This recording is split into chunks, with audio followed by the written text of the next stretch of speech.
Saudações, moçada, satisfação em reencontrá-los mais uma vez. Então é o seguinte, galera, dando continuidade aos nossos estudos, né, ao conteúdo da nossa disciplina, magnífica disciplina de Geografia, eu vou fazer uma aula com vocês hoje, que é a aula 9, que complementa, completa aqueles assuntos que nós vínhamos trabalhando da aula 7 e 8, que fala sobre a dinâmica, da formação do relevo.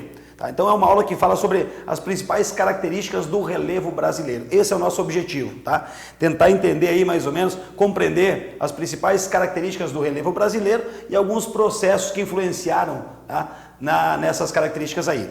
Bom, primeiramente, lógico, a gente não precisa, fazer mais essa discussão, simplesmente relembrar o conceito de relevo. Então o relevo nada mais é do que as formas da superfície terrestre.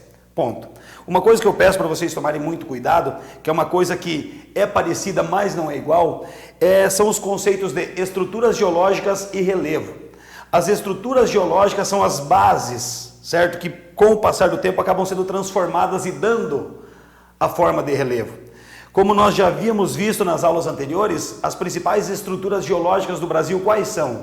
Os escudos cristalinos, aquelas rochas mais antigas, onde nós encontramos as principais jazidas de recursos minerais metálicos, as grandes bacias sedimentares, que são os locais onde existem grandes jazidas de recursos naturais e energéticos, como o carvão mineral, por exemplo, bacias sedimentares oceânicas, encontramos o petróleo e o gás natural, e o Brasil também ele tem os terrenos vulcânicos provenientes de um processo de vulcanismo. Então a estrutura geológica é a base geológica. O relevo, ele diz respeito às formas da superfície terrestre. Basicamente são essas estruturas que com o passar dos milhões de anos, elas vão adquirindo determinadas formas. Bom, como que essas estruturas, elas adquirem essas formas? Como que a nossa superfície com o passar do tempo, ela vai se moldando de acordo com alguns processos? Seguinte, como nós também já havíamos visto, os processos que influenciam nas características de qualquer relevo, de qualquer ponto da superfície terrestre, eles são divididos em dois grandes grupos, certo? Aqueles associados aos agentes internos ou endógenos, aí temos aí principalmente o tectonismo, a dinâmica das placas tectônicas como principal exemplo, e aqueles processos exógenos ou externos que acontecem à superfície, em linhas gerais associados à dinâmica climática. Bom, uma coisa que eu falo para vocês é que o Brasil, em função de algumas características do nosso território, que nós já vamos discutir isso de maneira mais aprofundada com vocês, ele tem como predomínio formas de relevo mais modestas, em termos de altitude. Nós temos relevos mais desgastados, estruturas mais antigas, certo? Então assim, se nós fizermos uma comparação, uma analogia com o relevo predominante na região andina, na Cordilheira dos Andes, onde alguns lugares têm mais de 4.000 metros de altitude, ou seja, mais de 4.000 metros acima do nível do mar, nós veremos que o Brasil realmente ele apresenta formas de relevo em termos altimétricos extremamente modestas, tá bom? Temos dois picos, que são os picos culminantes do território brasileiro, que são respectivamente o pico da neblina com aproximadamente 3.000 metros de altitude, certo? 3.000 metros acima do nível do mar e o 31 de março com aproximadamente 2.800 metros acima do nível do mar. Ambas estruturas, ambos os relevos localizados na região norte do Brasil, no extremo norte, na divisa ali do Brasil com a Venezuela, da Amazônia com a Venezuela. Tranquilo? Então é o seguinte, só para mostrar para vocês algumas características gerais do Brasil, em termos de distribuição das unidades de relevo. Esse mapa que diz ali Brasil ipsométrico é um mapa que mostra a distribuição das terras do Brasil de acordo com o nível altimétrico. No cantinho do mapa nós temos uma legenda, certo? Que de acordo com a cor, ela vai mostrando os locais com altitudes de 100, 200, 400, 800, até ali 1.000 metros ou 1.800 metros, 1.200 metros, enfim. Mas para a gente ter uma ideia bem clara mesmo, da questão da distribuição das características altimétricas do nosso relevo, é mais correto, digamos assim, é mais preciso nós analisarmos as informações da tabela. A gente percebe que a maior parte das terras do Brasil, do relevo brasileiro, ele não passa de 500 metros de altitude. A gente consegue ver ali nas terras altas que de 201 até 500 metros de altitude, nós temos mais ou menos 37% do nosso território. Se nós pegarmos os valores junto com esse 37%, que corresponde às terras baixas, nós teremos valores ali próximos, ou superiores a 60%. Então são raros os casos, são raras as situações, os locais onde o Brasil possui relevos com níveis altimétricos mais elevados que isso. Tá? E o porquê que isso acontece? Algumas características do nosso Brasil que tem como consequência esse fato aí. Primeiro, os processos internos, né? Eles são os maiores responsáveis pelo soerguimento do relevo, como por exemplo a formação de grandes cordilheiras de montanhas. Nós já vimos nas aulas anteriores que as grandes cordilheiras, os grandes conjuntos montanhosos, cadeias de montanhas se formam em regiões periféricas, ou seja, regiões de limites de placas tectônicas e quando essas placas fazem um movimento convergente, ou seja, na mesma direção. É assim com a Cordilheira dos Andes, é assim com a Cordilheira do Himalaia. O Brasil ele está numa posição central da placa tectônica chamada placa sul-americana. Por isso que os processos tectônicos no Brasil não são tão relevantes assim. Lógico que tem relevância, tem importância, mas não tão relevante, de maneira tão significativa como na região da Cordilheira dos Andes ou como na região da Cordilheira do Himalaia. Então os fatores internos, eles não favorecem para o Brasil, pelo menos, a formação de relevos elevados.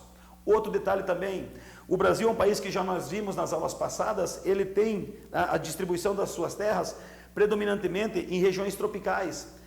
Então o Brasil ele tem, dentre todos os seus tipos climáticos, climas que têm como características gerais temperaturas elevadas e precipitações pluviométricas, chuvas regulares e bem distribuídas durante o ano. Então o território do Brasil ele apresenta formas de relevo modestas em termos de altitude, né, consideradas desgastadas e velhas em função de que os processos de desgaste eles tendem a prevalecer em relação aos processos de formação. Mais ou menos em 90%, 92% do território brasileiro apresenta condições climáticas, certo, que favorecem o intemperismo, que favorecem o processo de desgaste da superfície terrestre. Fechou? Então, duas coisas aqui que nós temos que ter noção é que o Brasil, de maneira geral, apresenta relevos com altitudes modestas, se compararmos com as grandes elevações do mundo, certo? E a maior parte das terras brasileiras não passam de 500 metros de altitude, beleza? E no caso do Brasil também, os fatores externos, eles tendem, né, a prevalecer em relação aos agentes internos. Gente, aqui tem uma classificação do relevo que começa a ser utilizada em território brasileiro, digamos assim, ela é difundida, é divulgada a partir da década de 90, que é uma classificação que foi feita pelo professor Jurandir Luciano Sanches Ross, da USP. Mas antes disso, eu quero só fazer menção a duas outras formas, né, que foram organizadas de fazer a classificação do relevo brasileiro. Na década de 40, Haroldo de Azevedo, também professor da USP, fez uma classificação do relevo brasileiro. Só que o Haroldo de Azevedo ele considerou apenas duas formas de relevo no Brasil, os planaltos e as planícies. Haroldo de Azevedo colocou que todas as formas de relevo com altitudes superiores a 200 metros seriam planaltos, inferiores a isso, planícies. Então o Haroldo de Azevedo ele identificou 4 grandes planaltos e 4 grandes planícies no Brasil. Bom, se nós analisarmos hoje o mapa do Jurandir Luciano Sanches Ross, nós veremos pela numeração que temos várias subdivisões e subunidades do relevo brasileiro. Além dos planaltos e planícies, nós temos as depressões também, tá? Por quê? Porque a classificação feita pelo Haroldo de Azevedo na década de 40, gente, foi uma classificação de certa forma limitada. Não porque o cara era incompetente, não é isso. Mas em 1940 os recursos disponíveis para os trabalhos e levantamentos geológicos eram muito inexistentes, eram escassos demais, certo? Muitas vezes, em muitos locais, os pesquisadores chegavam lá no lombo de uma mula, no lombo de um cavalo. Hoje em dia os caras vão de troller, vão de caminhonete, certo? O levantamento é feito no campo. Hoje em dia tem muita coisa que você tem acesso à informação por foto aérea, por satélite. Então os recursos tecnológicos favoreceram, lógico, além do trabalho do Jurandir, a confecção e elaboração de um mapa do relevo um pouco mais complexo. Tranquilo? Então, o mapa do Haroldo de Azevedo foi utilizado muito tempo, tá, no território brasileiro. Não é um mapa errado, porém é um mapa, de certa forma, que não traz todas as informações que o nosso relevo ele requer, beleza? Mas para a época, 1940 foi um trabalho extremamente esplendoroso, digamos assim, um trabalho extremamente significativo. Na década de 50 nós tivemos um outro cara também da USP fazendo uma caracterização do relevo brasileiro, né? Aziz Assib Nabsaber, e nós temos depois na década de 90 esse que é o mapa mais utilizado. Bom, o que o Jurandir Sanches Ross ele levou em consideração para fazer a delimitação dos relevos brasileiros, ou do relevo brasileiro? O fator altitude, certo?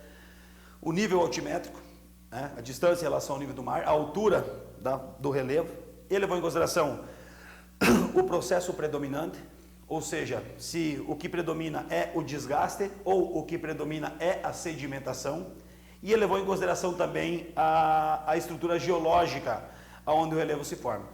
Então, se a gente olhar a figura, nós veremos que existem planaltos em regiões sedimentares, planaltos em terrenos cristalinos e assim por diante. Tranquilo?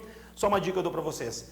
Em linhas gerais, os planaltos eles apresentam o processo de desgaste, certo? Ou seja, o processo de esculpimento, de desgaste, de erosão, de intemperismo, ocorrendo de maneira mais intensa que o processo de formação. Já as planícies, certo? Muito importantes para o desenvolvimento da sociedade, elas têm o processo de sedimentação prevalecendo em relação ao processo erosivo. Desculpa, certo? Então vamos lá, vamos começar pelas planícies, tá? De maneira geral. Então, as planícies, como eu falei para vocês, a sedimentação, ou seja, a deposição, o acúmulo de sedimentos, ele prevalece nesse processo em relação ao processo de desgaste. Existem 3 formas de planícies básicas: planície de inundação, planície costeira e as planícies lacustres. A planície de inundação é aquela planície que se forma geralmente às margens de grandes rios, certo? Como que isso acontece? Quando o rio transborda, ele inunda toda a sua área de várzea, a sua área de inundação, e deposita ali sedimentos, partículas de solo que ele carrega junto consigo, tranquilo? Quando o rio volta para sua calha, aqueles sedimentos eles ficam depositados às suas margens.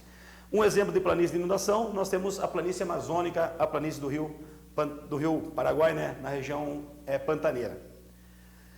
Planícies litorâneas ou costeiras, temos uma imagem, tá? São aquelas regiões que se formam pela atuação do mar, pela oscilação, né? A variação, a onda vai, a onda vem. Tivemos durante muito tempo também o nível do mar mais elevado, então, segundo alguns dados geológicos, né, históricos de evolução do nosso planeta, o mar ele recua, dando origem aí a algumas planícies que nós chamamos de planícies costeiras, né, ou planícies litorâneas, e temos as planícies lacustres, que são aquelas que se formam próximas a lagos. Bom, por que as planícies elas são importantes? Porque geralmente, né, não só nas planícies, mas as planícies historicamente, elas sempre foram mais ocupadas pelos seres humanos, tá? Porque as planícies elas têm um relevo mais plano, certo? Que favorece a ocupação, o desenvolvimento de algumas atividades, como por exemplo, a agricultura. As planícies elas têm climas mais amenos, certo? Com temperaturas mais suportáveis, não tão baixas como as regiões mais elevadas, tranquilo, e as planícies, principalmente aquelas de inundação, elas têm os solos bastante férteis por conta dos nutrientes e matéria orgânica que são depositados por meio da ação dos rios, tá? Então as planícies historicamente sempre tiveram uma função muito importante aí na organização da nossa sociedade. Não que os seres humanos não ocupem os planaltos, é claro que ocupam. Nós estamos, por exemplo, aqui de Guarapuava, em um planalto, que é o terceiro planalto paranaense, que é um planalto vulcânico, digamos assim. Sobre os planaltos, o que nós podemos falar sobre eles? Bom, os planaltos nós já consideramos como sendo todas aquelas formas de relevo com altitudes superiores aí, em média, a 300 metros. Tranquilo? Isso é um planalto. Em linhas gerais, os planaltos eles estão numa posição altimétrica mais elevada e eles têm o seu topo, digamos assim, né, a sua superfície mais aplainada. Temos 2 imagens ali que parecem diferentes e são diferentes, mas no caso temos 2 planaltos. Colinas, chapadas, serras, escarpas, tabuleiros, tudo isso, gente, são feições que representam os planaltos. Basicamente, o que vai distinguir uma coisa da outra é a sua forma. Conseguem perceber na imagem, por exemplo, que as colinas elas têm um formato mais arredondado, certo? Em contrapartida, temos as chapadas. Olha a chapada ali, a primeira imagem. É um formato mais plano. Em compensação, tá? A borda da chapada é mais abrupta, é mais reta. Tá? Em contrapartida da colina, tá? A borda dela é mais suave. Então, assim, chapadas, colinas, escarpas, serras, tudo isso aí são formas de planalto que se diferenciam, tá? Principalmente ali pela questão das características da sua borda, ou mais abrupta, ou mais reta, ou mais arredondada, levemente arredondada e assim por diante, tranquilo? Mas o que realmente caracteriza os planaltos são também as altitudes acima de 300, 350 metros, beleza? E embaixo nós temos uma imagem que fala das restingas, das falésias, tá? Na sequência eu mostro para vocês, eu tenho uma imagem que mostra o processo de formação delas, mas é uma forma de relevo típica de regiões litorâneas, tranquilo? E as depressões, certo? No Brasil também existem algumas depressões, temos a depressão sertaneja, a grande depressão periférica amazônica, são formas de relevo mais baixas, talvez um pouco mais aprofundadas em relação às áreas vizinhas. As depressões elas surgem ou por um processo erosivo muito intenso que vai desgastando e aprofundando o relevo ou entre planaltos, certo? Nas bordas dos planaltos. Como a gente pode observar nessa imagem, temos uma sequência de formas de relevo mais elevadas aqui, certo? No fundo da imagem nós temos uma outra forma de relevo parecida com essa, uma outra sequência, como se fosse cercando, né, essa depressão. E no centro de tudo nós teríamos ali uma grande depressão. Por que essas depressões são importantes? Historicamente, dentro do contexto do planeta, essas depressões elas foram, sendo ocupadas por sedimentos, vários elementos, e são nas antigas depressões que viraram bacias sedimentares que a nossa sociedade extrai, da onde a nossa sociedade extrai muitos dos recursos que nós utilizamos. Então, o Brasil, as principais formas de relevo brasileiras são planaltos, planícies e depressões, beleza? E segundo esse mapa de distribuição do Jurandir Luciano Sanches Ross, nós temos de maneira bem clara, e bem específica a localização de todas essas unidades de relevo. Nós, por exemplo, aqui estamos num planalto, mas é um planalto dentro de uma grande bacia sedimentar, que é a bacia sedimentar do Paraná. Essa seria a nossa estrutura geológica e o nosso relevo, seria um planalto, beleza? E para encerrarmos, falar rapidinho sobre a questão da morfologia, algumas formas, que nós encontramos nas regiões litorâneas. As falésias, que eu falei para vocês, que eu ia explicar agora, que havia aparecido na outra imagem. As falésias, elas se formam de acordo com aquele processo que a gente consegue acompanhar na imagem do lado. Então percebam na primeira figura, o mar, toda vez que ele chega e bate nesses grandes paredões de rocha, ele vai desgastando essa rocha aí. Mais uma vez, vale a pena fazer um adendo, uma observação, que esses processos geológicos, geomorfológicos, são processos que devem ser analisados dentro da escala geológica do planeta, ou seja, milhões e milhões e milhões de anos. Então são processos extremamente lentos. Uma falésia, uma estrutura como essa, para sair da primeira imagem e chegar a apresentar as características da última imagem, é muito tempo para isso acontecer, certo? O ser humano não vê uma coisa dessa acontecer, no seu tempo de vida, provavelmente. Então, qual que é a lógica da falésia? A água do mar vem, bate e volta, vem, bate e volta. Ela traz consigo vários minerais e partículas que foram sendo depositados ali, que ela retira da costa, retira da própria rocha, e com o passar do tempo isso vai promovendo um processo de corrosão, certo? Vai desgastando essa rocha, e quando você menos percebe, claro, ou o planeta menos percebe, aquela estrutura ela acaba sendo abatida, para dentro do oceano, dando origem a essa falésia, que é o nome que nós damos para esse tipo de morfologia. Então, assim, difícil, você não vai encontrar falésia dentro do continente, porque é uma morfologia, é uma estrutura que é formada pela ação das águas do mar, beleza? Então, é uma estrutura que você encontra nos litorais. No Brasil, nós temos elas no litoral de Santa Catarina, nós temos ela no Rio Grande do Sul, se eu não me engano, temos no Nordeste também, enfim. Dunas são depósitos, também são morfologias que são formadas pelos ventos, por isso que as dunas elas têm essa bagunça, aí você não sabe qual que é o sentido dessa duna, para que lado que ela está apontada, de onde que ela vem a areia, porque o vento ele muda constantemente de direção. Então as dunas elas representam um processo de deposição de sedimentos, de partículas, de areia, no caso ali o quartzo, que é feito pelo vento, tranquilo? Nas regiões litorâneas. E temos as restingas que também acontecem em regiões litorâneas, que se a gente acompanhar a imagem ali ilustrativa do desenho, a gente consegue perceber que a restinga ela se forma quando algumas regiões de Bahia, que são essas reentrâncias no litoral, litoral adentro, elas acabam sendo preenchidas, fechadas ali, digamos assim, cercadas por cordões de areia que são depositados pelo oceano. Então a gente consegue perceber na imagem que com o passar do tempo, e dependendo das características da região, aquela área ali de Bahia ela acaba sendo fechada, dando origem a lagos. Então a restinga nada mais é do que esses cordões de areia aí, que são depositados próximo a algumas regiões de Bahia, de reentrâncias nos nossos litorais. Beleza, galerinha? Então é isso por hoje, certo? Está aí o selo de aprovação do professor Leandro. Conversamos daqui 5 minutos que eu vou fazer a próxima aula. Valeu, abraço, até!